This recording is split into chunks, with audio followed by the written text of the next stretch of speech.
عندنا حالات النهارده مهمه جدا مهمه جدا. في عندنا في بدايه المباراه مطالبه اتحاد اسكندري لركله جزاء على اساس ان الكره جت في ايد لعيب النادي الاهلي، الكره جت في جسم لعيب النادي الاهلي وهو متكن، لا توجد ركله جزاء. كره مهمه جدا مهمه جدا، ودي خلاص شفناها بره وجوه، ده ارتقاء عادي جدا، مفيش استخدام للزراعه.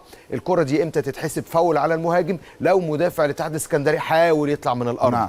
الايد دي مش سانده خالص ولا فيها اي دفع، كان قرار حكم المباراه سليم. عندنا في ركله جزاء لنادي الاتحاد الاسكندري اللي احتسبها عن طريق حكم الفار، اما رجع لمحمود البنا ورجع ضربه جزاء واضحه، ضربه جزاء سليمه 100%. هتبين لنا من عدم من الفار ان فعلا كان في استخدام لعب بتهور من لعيب نادي الاهلي. هنا عندنا تنفيذ ركله الجزاء، عندنا تنفيذ ركله الجزاء تنفيذ نموذجي. نقف لحارس المرمى محمد الشناوي، فاهم قانون كره القدم، خلاص الاتحاد الدولي سمح حريه لحارس المرمى انه يتحرك، بس اهم حاجه احدى قدميه تبقى على الخط. انما في عندنا هنا في خطا، احنا شفنا الخطا الجزء الاولاني حارس المرمى نجح فيه، انما الجزء اليمين ده كله غلط.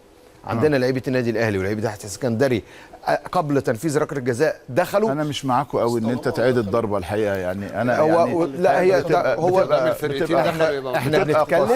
احنا بنتكلم لا يعني لو من الفريقين دخلوا لا فريق تتعاد سواء دخلت او ما دخلتش، ده قانون، بس بتبقى قاسيه. يعني انا بشوفها في كاس عالم يا كابتن سمير، ماشي، انا بشوف كاس عالم واللعيبه بتدخل وكل حاجه، يعني بتبقى قاسيه. يبقى قانون كره القدم يغيروها، عشان ثواني يا تامر، لو هتبقى قاسيه يبقى القانون يتغير يا كابتن احمد، ما يحطوناش في القانون. لو بشكل الصارخ اعيدها، لو بشكل صارخ. ما ده مش بشكل صارخ، لا احنا عندنا الكوره لسه ما بتتلعبش يعني بص خلي بالك اللي عارف جون واحد ده هنا في 3 2 من الاهلي واحد من الاتحاد. ماشي، بس يعني انا يعني شايف وجهه نظر انها قاسيه. احنا بنتكلم على القانون، عاوزين يغيروها في الماده. اسالك سؤال واحد بس، دي مهمه الحكم ولا الفار؟ لا الكوره دي مهمه الحكم يعني مش الفار. الحكم ليه بقى ما بيبصش ليه على اللعيبه؟ الحكم احنا بنتكلم القانون دي بتاعت حكم. الفار يتدخل لو ارتدت لاحد اللعيبه ويكون تدخله مؤثر. الحاله اللي بعدها دي اللي انا عاوز نتكلم فيها بالنسبه للاعادات. كوره هنا اتلعبت عندنا لعيب نادي الاسكندري نجح في لعب الكوره، بعد كده لعيب نادي الاهلي حاطط ايده، الايد دي منعت استمرار اللعب بالنسبه للعيب الاتحاد الاسكندري. بس هل الكوره دي تتحسب بره ال 18؟ لو عندنا اعادات واضحه اقدر اقول لك هنا ممكن تبقى في ركله جزاء، لان اللي استلم الكوره هنا بوضوح لعيب نادي الاتحاد الاسكندري خرج لعيب النادي الاهلي من بره وفي اعاقه بالايد. هنا بقى انا بصراحه يعني هنا دي ركله جزاء سليمه 100% وقرار متبنى ممتاز، بس هنا عاوز اشيد للناس كلها ان لعيب الكوره لازم يبقى فاهم قانون كره القدم. الشناوي فاهم قانون كره القدم كويس جدا. الشناوي كان الكوره دي ممكن بدل ما تتحول من انذار كانت تبقى طرد، لو استخدم ايده انه اعاقل لعيبه ولا يوجد كوره كانت تبقى طرد، بس عشان هو مستخدم فاهم قانون كره القدم استخدم قدمه. هنا عندنا طبعا الشناوي برافو عليه ممتاز، استخدام سليم.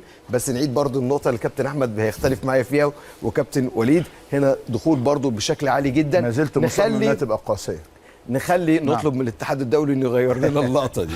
لا كلكم كحكام كنتوا بتعدوها والله وفي انما النهارده اختبارات حكم المباراه داخل منطقه الجزاء نجح فيها بشكل كويس جدا، لان المباراه برغم نتيجتها بس بتبقى مباراه طول عمرها صعبه تحكيميا. نورت لك يا كابتن سمير، شكرا جدا، بشكرك شكرا جزيلا. كابتن وليد صلاح الدين بشكرك شكرا جزيلا.